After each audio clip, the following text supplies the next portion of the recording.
Bismillah ar-Rahman ar-Rahim. Alhamdulillah. Alhamdulillah. Wassalatu wassalamu ala Rasulillah. Wa ba'd. So Alhamdulillah, we are continuing our tafsir today of Surah Yusuf in person. Alhamdulillah. So it's been a while, and our last session was actually done online. But this session, inshallah ta'ala, is going to be in person, and we're streaming online as well. So where we left off was, we were talking about Prophet Yusuf in his youth, when he was young, and how his brothers, how he saw a dream. And who remembers what the dream was? What did he see in his dream? 11 stars? And what else? And the sun and the moon, right? So he saw 11 stars, and he saw the sun and the moon, and they were bowing down in front of him. So Prophet Yusuf, he's not a prophet yet, he's still, young. He goes and he tells the father the dream, and the father interprets the dream, said, this is really good news. Something really great is going to happen to you. But he said, don't tell your brothers. He was a kid, he let it slip, and he told the brothers. The brothers became envious, they became jealous, and they started making a plot to kill him. And then eventually, they changed their mind and they said, you don't have to kill him, but we're going to get rid of him, which is essentially killing him, basically. He's going to be gone from this land. So they picked him up, they took him outside, they told their father, we're going to go outside and play, and they threw him down into a well. Okay, now what's going to happen in a well, this is not a full well, because if the well was full of water, he'd be dead, right? He can't get out. So the well has a little bit of water in it, and their plan was this, is that once they throw him in, he cannot get out, he cannot escape himself. Eventually, someone is going to come by to get some water, and what's going to happen? They're going to go and they're going to find him. And what kind of people would pass by this particular well? It's only people from a foreign land. So their plan, their idea is that these people from a foreign land are going to come. They're going to go put their bucket down. Yusuf comes up. They realize, hey, there's like a boy here, and they're going to take him, and they're going to go for whichever foreign land he's, where they're going to. He's going to be gone. He's going to be, basically, they're going to be rid of him. So this was the plan. And this is where we left off at verse 19. Okay? So Allah subhanahu wa ta'ala mentions in verse 19. أعوذ بالله من الشيطان الرجيم وجاءت سيارة فأرسلوا واردهم فأدلى دلوه. And there came some travelers, and they sent they sent down their person to go and collect the water. There's always a person in a group who's responsible for going and getting the water. There was a big caravan of people coming, and they said, and these people were from Egypt. It doesn't say it in this verse, but they're from Egypt. So they go and they sent the guy, and he goes and he puts his bucket down. How many of you have ever seen a real well in your entire life? Real well? SubhanAllah. Anyone else? And a real well? Okay. An active well or an old well? Active, huh? MashaAllah, yeah. So most people have not. A few people have seen one before. So what you do is, it's like surrounded by stone, and you put your bucket down with your string, and then you go, it's going to fill with water. You pull it out and you get water. So what happened? This guy goes, puts his bucket down, and guess what's going to come out? Because Yusuf is sitting down there by himself. He's going to grab onto the bucket, and the guy's going to be like, this is a really heavy bucket. What kind of water is this? So he's going to realize, hey, this is something going on here. He says, قَالَ يَا بُشْرَى هَذَا غُلَامٌ. So the guy found a young boy comes out of the well. So what does the boy say? What does the guy say? He says, good news. This is a young man just came out. Now, why would somebody say this is good news? Right? Like normally, if you found a child inside of a well, you'd be like, subhanallah, astaghfirullah, what happened here? But what are these guys saying? This is awesome. Look at that, there's a kid in there. Because slavery was rampant at the time. And if you found like a cell phone or something in there, you found something that had a little bit monetary value, you'd be like, yes, I got something in my water is like a few gold coins or something. Well, a boy in that time, if a boy is sitting there and he's in the middle of nowhere, he doesn't have family, you don't know where he's from, he's going to be put into slavery. And these were slave traders. So what did they do? This is great. We got a servant, right? We got a slave that we can sell, and we're going to make a bunch of money off of this guy. So this person was extremely happy. So they said, "Ya Bushra hadha ghulam." وَأَسَرُّوهُ بِضَاعَةً. They said, and they concealed him as an article of sale, meaning they concealed him like he's some type of merchandise. So what did they do? Some of the people, they had an idea. They said, we're gonna keep him, because a caravan full of goods. They're passing through. They're on their way back to Egypt. So they took Yusuf, the boy, and they hid him among their merchandise, a lot of merchandise, big caravan probably, and they kept him like he's some kind of object. And Allah subhanahu wa ta'ala is mentioning that. Like bida'a means like some type of thing that you're gonna buy. It's like merchandise. You're gonna sell it in the market. So he said they hid him like he's a piece of merchandise. So he just lost his humanity right now. He just not from a human being. He's going from a human being to being treated like a complete object. Look at the difficulty that Prophet Yusuf is gonna go through first of all, and then Allah says, "Wallahu alimum bima ya'malun," and Allah knew what they were doing. Okay, so what does that mean? Allah knew what they were doing. It means two things. Number one, what they're doing is wrong. There's an implicit condemnation of taking a boy like this and selling him into slavery. It's built into the verse. Right? You're treating him like something to be sold in a market.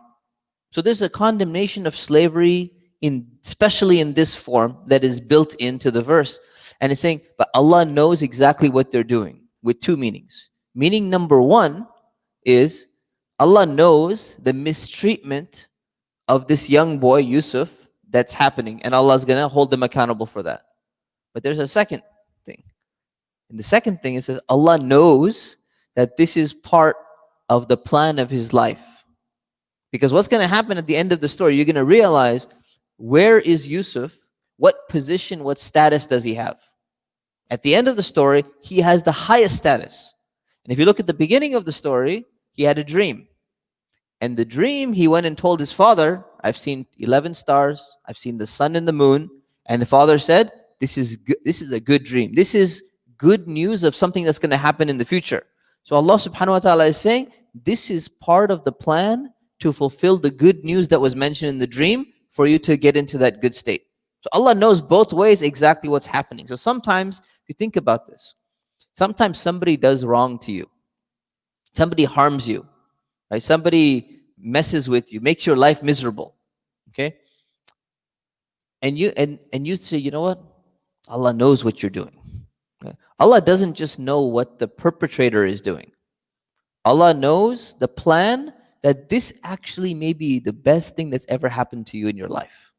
But you're not going to see it right now. You're going to see it later. There's a person who went into business with the business partner. Huge problem between them. Business partner took him to court. They used to be friends. Probably is the most painful thing that ever happened. Right? It's like a breakup taking place. And in the moment, it feels like this person has betrayed me. And this applies. Allah knows what this person has done. Allah knows what's going on here. What does that mean? It means two things. Number one, Allah knows who is the oppressor and who is the victim. Number one, Allah knows that He's going to hold the person who is wrong, who did wrong, accountable. But the second is, if you look down the line, this may actually be the best thing for that person. Maybe it was the best thing to get out of that partnership.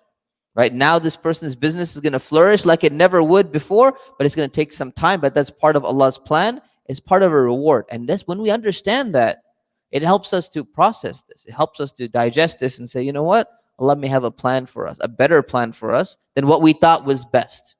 So this is what happened first with Prophet Yusuf. Now, I'm going to move for a moment back to the Bible here. So the Bible has an interesting comparison. So what they say is, it says in the Bible, this is in the book of Genesis, I think chapter 36, verse 28. So when the Midianite merchants came by, his brothers pulled Joseph out of the cistern, out of the well, and sold him for 20 shekels of silver to the Ishmaelites who took him to Egypt. There's a bunch of other verses. Let's just focus on this verse. Now, the same story is mentioned in the Quran. It's also mentioned in the Bible about Prophet Joseph, Prophet Yusuf. As Muslims, we understand, even as historians, we understand, whatever is mentioned in the Quran is directly from Allah subhanahu wa ta'ala. Whatever is mentioned in any other source, it may have some truth to it. It may have some wrong things about it. So when it comes to the Bible and the Quran, we know the Quran is the accurate story. We know the Bible mentions additional details and there's some overlap between them, like a Venn diagram. But the part that's not mentioned overlap, we can say maybe that's correct, maybe that's true. But the part that overlaps and the Quran contradicts the Bible, we know that there's something wrong in the biblical version. So what is wrong here? Let's just look at this verse. Number one, it says, so when the Midianite merchants came. So what is the Bible saying? The people who came by in the caravan, they're from the town of Midian, right? From Midian.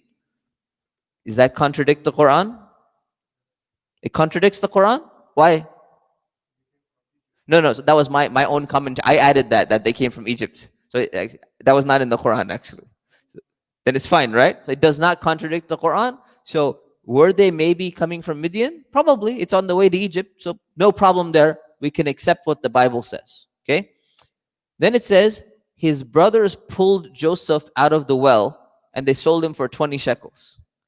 Did his brothers pull him out of the well? No. Is there any way, any possible way you twist and turn and you do some gymnastics, intellectual gymnastics? Is there any way you could possibly read what the Quran is saying to say that the brothers came along, pulled him out, and then say, hey, we're going to sell him to you? Any way possible? No. Can't be done. Right? Because it says very clearly that this guy who was the guy who was sent to get the water, he put his bucket down. Yusuf came out. Brothers are not mentioned, and the brothers are gone. They're completely distant. This cannot be part of the real narrative. This part of the Bible, very small, very subtle, this has to be rejected. So if you're ever someday visiting a church, you're speaking with your Christian friends, they're saying, yeah, we have the story of Joseph in the Bible as well. This is an example. Is they say, you know, oh, the merchants were from Midian, from Madian. Where? No problem. We can accept that. They say, you know, the brothers, after they threw him in the well, then they pulled him out of the well. No. We can't accept that because there's no room to interpret that in the Quran. There's no possibility of that. Could it be possible that the price he was sold for was 20 shekels of silver? Is it possible? It's possible. No? There's no problem. In fact, it's mentioned in the next verse. Let me move to the next verse. In the next verse says, وَشَرُوهُ بِثَمَنٍ بَخْسٍ دَرَاهِمَ مَعْدُودَةٍ وَكَانُوا فِيهِ مِنَ الزَّاهِدِينَ. And then when the people took him out, they sold him for a small price, a few pieces of silver, and they showed no desire for him. Like, they did not give him any weight. They did not give him any importance. They treated him like he's not even a valuable person. And Allah subhanahu wa ta'ala, he's basically saying, in my sight, Yusuf is a very valuable person. And look what, they didn't realize what his true value was. They should have, but they didn't realize it, right? So the Quran mentions that he was sold for a small price. And it mentions that he was sold for a few pieces of silver. It even mentions silver. So if the Bible said gold and the Quran says silver, we would have said no, not reconcilable. The Quran says he was sold for a few pieces of silver. Does the word 20 fall into the category of ma'duda? Does. Meaning a few. Yeah, few can fall into 20. So very good overlap between the narratives. They sold him for 20 shekels of silver to the Ishmaelites who took him to Egypt. Okay? So now here's the problem. They took him to Egypt, no problem, because in the next verse in the Quran, it's going to say he ends up in Egypt. Perfect overlap, everything is good. They sold him to the Ishmaelites. Now, is there any contradiction with the Quran? Is there? There's no contradiction with the Quran. You say, okay, well, we can accept that. It's in the Bible. But you got to stop. You got to stop and you got to think very carefully. Why would it mention the Ishmaelites? Who are the Ishmaelites? Ishmaelites are Bani Ismail. There's Bani Israel, right? And there's Bani Ismail, meaning the people who are from the descendants of Ismail. And then there are people who are from the descendants of Ishaq. And this is where the Muslim line, the Prophet Muhammad ﷺ and the Arabs, they come from which lineage? Ismail. And the Bani Israel, or the quote-unquote Jews, children of Israel, they're coming from right? From Ishaq. Okay? Ishaq. So there's two separate lines here. So where's Yusuf coming from? Yusuf is coming from Ishaq, right? Because he's from Bani Israel, right? Prophet Yaqub from Bani Israel. It says that the people of Madian, they're selling him in Egypt, and they're going to take him to Egypt. Now, are the people of Egypt, are they related to Ismail at all? Are the people in Egypt at this time, are they Bani Ismail? No, not at all, right? They're not Bani Israel. They're not the children of Israel. They're not from Ishaq or Yaqub. Egyptians, totally different at the time. So, question here is, why would this mention of Ishmaelites be in the Bible? What's the point of it being there? It's not even relevant. It's not even significant. And in fact, it doesn't even seem to make sense in the rest of the story. So why is it there? Exactly. You got it. To disgrace the children of Ismail. It's very important to understand. Well, if you ever read the Bible, you have to understand this point. It's there to disgrace the children of Ismail. Because there's this animosity, there's this hatred where the bloodline split, and the Bani Israel later, the ones who are writing this is the Old Testament, book of Genesis, written by Bani Israel, somewhere down the line, right? If they're very proud of their own race and their own lineage, what are they doing? They're putting their own lineage up, and what are they doing to the rest of the lineage? Putting it down. Look at these people are so bad. Yusuf is the hero in the story. And look, all of a sudden we get a good opportunity to just give them a knock over here. Look what they did. These guys were somehow responsible for Yusuf being sold into slavery. Even though they can't even make the argument that they were the ones who picked him up. Okay? Anyways, I wanted to just mention that to you so you can understand the difference between the two narratives. Okay, then Allah subhanahu wa ta'ala mentions in the next verse, وقال الذي اشتراه من مصر لامرأته أكرمي مثواه عسى أن ينفعنا. So it says the person who bought him, the Egyptian man, so now they're in Egypt already. Saying the Egyptian person who bought him went and told his wife, give him an honorable home. Like make his stay very pleasant and honorable because he might be able to benefit us. Okay, so basically, Yusuf is already, now fast forward, Yusuf already made it in Egypt. He went to the slave auction, right? They put him up there and people are bidding and everything. And he's purchased by one of the people who's in Egypt, and he's actually a high-ranking official in Egypt. So he buys him as what kind of servant? House servant or field servant? House servant, right? So he's going to be in the house. He's going to be dealing with house chores and everything. So he brings him home and shows his wife at home, look, I just bought this new slave. He's going to be the servant in the house. But basically, this guy has a feeling that, this kid looks special. Something seems really good about him. Let's treat him nicely so that he's going to really benefit us even more. So this man, they say, the scholars, they say that this man who was in charge, who bought him, the Aziz, his name is, his nickname, his title is Aziz. He had a very good insight. He was a very intelligent man. So he could tell that something is special about Yusuf. So he goes, he's telling his wife, don't treat this person like a normal servant. Treat him special because something is really unique about this person. أَوْ نَتَّخِذَهُ وَلَدًا. or we can adopt him as a child even. So he's even telling his wife, we use him as a servant, but we might even adopt him as a child. He seems like a very good kid, and maybe they weren't having children or something at the time. So this is what the plan was. So that's all that's mentioned. And then Allah says, وَكَذَلِكَ مَكَّنَّا لِيُوسُفَ فِي الْأَرْضِ.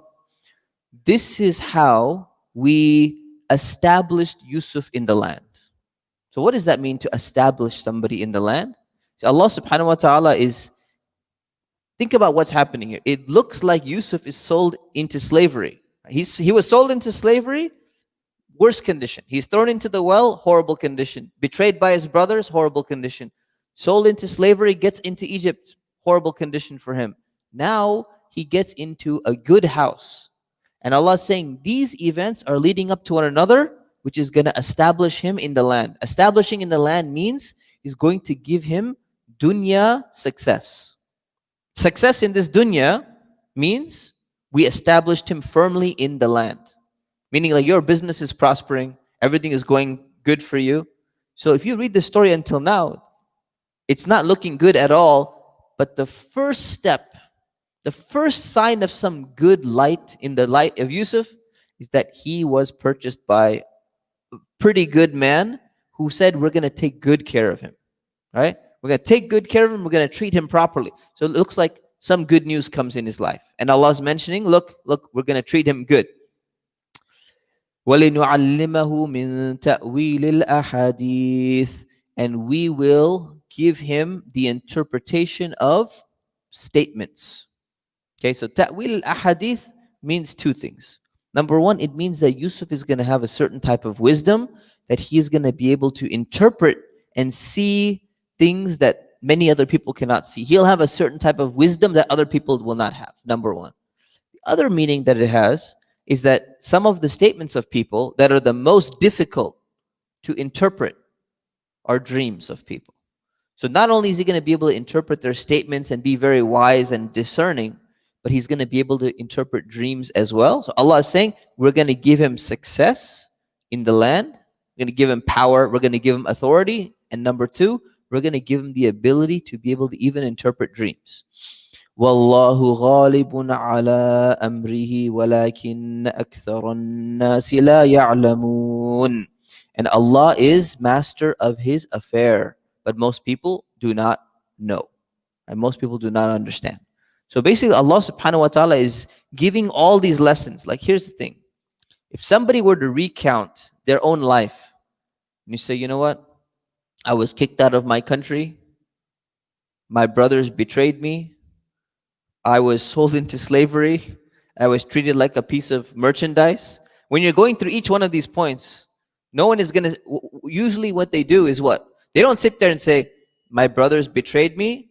Alhamdulillah, that was one great step to the best thing that ever happened in my life. Most people don't look at it that way. Allah is recounting the life of Yusuf and saying, this first step was the first step towards greatness and victory. The second step looks horrible. It was the next step towards good things. The next step, it looks really bad. It was also good. So Allah subhanahu wa ta'ala is giving a little bit commentary in the life of Prophet Yusuf, looking back. People who have already been through all the hardships in their life, when they look back, it's easy for them to recount. You know what? 15 years ago, this is what happened to me. Alhamdulillah, that was the best thing that ever happened. But when you're living it, it's very hard to see that. So Allah is telling you, when you're living it, understand what it is in the moment. Understand that there may be a greater plan from Allah subhanahu wa ta'ala in what's happening. And then the next verse, 22. وَلَمَّا بَلَغَ أَشُدَّهُ آتَيْنَاهُ حُكْمًا وَعِلْمًا. And when he had attained maturity, Yusuf was living there for a while. He grew up and he became a man. He became a young man. Now, being a man in that society is a little bit younger than adulthood here. Adulthood here is 18, 21, right? Most people who are 21, they don't really look like adults either. They don't really act like adults, so it's becoming an even bigger problem, right? But adulthood was different. It was younger at the time. So he was somewhere along the line of, somewhere in his young teens, basically. The Muslim scholars say he was somewhere in his young teens at the time. So he says once he reached that age, we gave him hukma wa ilma. We have given him wisdom and we've given him knowledge. Two things which are required to be successful. وَكَذَلِكَ نَجْزِي الْمُحْسِنِينَ. And this is how we reward those people who do good. Now on this, Allah subhanahu wa ta'ala is mentioning two characteristics that Allah has bestowed upon Yusuf during this time.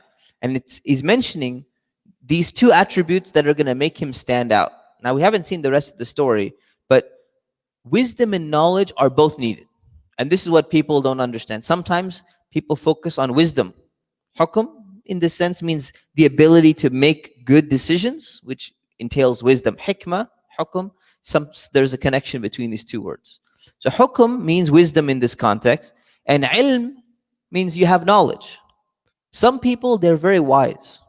They have wisdom, they have life experience, but they don't have knowledge. And when you have wisdom but you don't have knowledge, then that wisdom can actually lead you in the wrong direction, because you're just making you're making a good assumption, but you don't have any knowledge to weigh your decisions on. That becomes a problem. And then there are those people, they have knowledge. They've read a lot of Quran. They've read a lot of books of hadith. They've read a bunch of things, but they don't have wisdom. So somebody can memorize 1,000 hadith. They can have studied the books of fiqh. They could study books of tafseer and all that, but they don't have wisdom. They don't have good intelligence. Then they're going to be making mistakes as well. Doesn't matter how much they studied. Doesn't matter how many degrees they have. Allah subhanahu wa ta'ala is mentioning that you need to have both. And there is a hadith of the Prophet ﷺ that gives an example of this. The hadith is, Allah subhanahu wa ta'ala, He says that whenever you learn something, go and convey it to other people.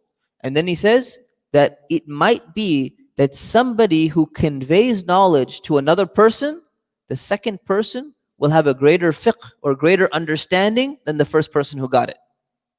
So meaning you learn something, let's say you learn something from this tafsir, and you go home and you tell your friend, and your friend goes, oh really, that thing was in the Bible and this is what the Quran said? You say, you know what this really means? This means that, and they may understand something greater than you, even though you heard it the first time. Right? So this is something the Prophet ﷺ mentioned. And there's a story about this in the life of Imam Abu Hanifa. It's a very famous story, and we'll conclude with that. Imam Abu Hanifa was a great scholar. And one day he was sitting in a gathering, and there was a bunch of other scholars attending his gathering. One of them was a famous muhaddith by the name of Al-A'mash. Al-A'mash was teaching, and Imam Abu Hanifa was attending his gathering, learning hadith from him. So if you know, Imam Abu Hanifa is a scholar of fiqh. He's a scholar of Islamic law, scholar of the Sharia. Hadith, he knew hadith, but hadith is not a specialization. Imam Al-A'mash was a specialist in hadith, not a specialist in fiqh. So Imam A'mash is teaching hadith. Imam Abu Hanifa is sitting as his student, learning from him. So somebody comes in the gathering and they ask a fiqh question. And they said, Imam A'mash, we have a question for you. What happens if this thing happens? Imam A'mash, he goes, I don't know the answer. That's a very tough question. So Imam Abu Hanifa is sitting in the audience. He said, do you mind if I try to answer the question? He says, okay, go ahead. You're also very knowledgeable. Go ahead, give the answer to the question. So Imam Abu Hanifa answers the question, and people are shocked, and they say, wow, this was an amazing answer. So Imam A'mash says, where did you figure out that answer from? How did you understand that this is the correct answer? Everyone was impressed. He gave the right answer. So Imam A'mash, he said, where do you get this knowledge from? He said, actually, I got it from you. I was sitting in your gathering one day, and you mentioned this hadith. And he said, I learned this hadith from you, but you didn't understand that you can extract the answer from this same hadith in order to answer this question. So Imam A'mash made a very interesting statement. He said, you fuqaha are the doctors, and we muhaddithin are the pharmacists. Right? So what happens? What does that mean? Basically, pharmacist is there to dispense the medicine. But who is going to prescribe the correct medicine? It's the doctor. So someone who has to have knowledge, a greater knowledge, right? If you go to someone and say, you know what, I'm having a lot of problems in my family. Can you give me some advice? And they quote a hadith. They give you a hadith. The hadith says, pray 2 rak'ahs after sunrise prayer. After sunrise, you pray your duha, family problems are going to be solved. Okay, you got a hadith there. Barakah, there's blessing in the sunrise prayer. But that's not fiqh. That's not wisdom. There needs to be something that is catered specifically to the situation. Somebody else who has wisdom, who has deeper knowledge, can say, no, there's another way you need to be dealing with the situation. More than just praying your duha prayer, you need to address the family issue in this particular way. So that is someone who has wisdom. And Allah subhanahu wa ta'ala is saying that Prophet Yusuf was given both knowledge, both wisdom, and he was given knowledge. And both of these are required in whatever is going to be happening to him next in the story. Inshallah. So we'll leave it at that. We ask Allah subhanahu wa ta'ala to increase us in our knowledge and our wisdom. We ask Allah subhanahu wa ta'ala to help us gain a beneficial understanding of the Quran and to apply it in our lives. Ameen. Subhanakallahumma wa bihamdik. Nastaghfiruka Allah wa natubu ilayk. Any questions? Quick questions, maybe? Before we break? Okay. Okay. Well, we'll see you, inshallah, following week, inshallah. Assalamu alaikum wa rahmatullahi wa barakatuh.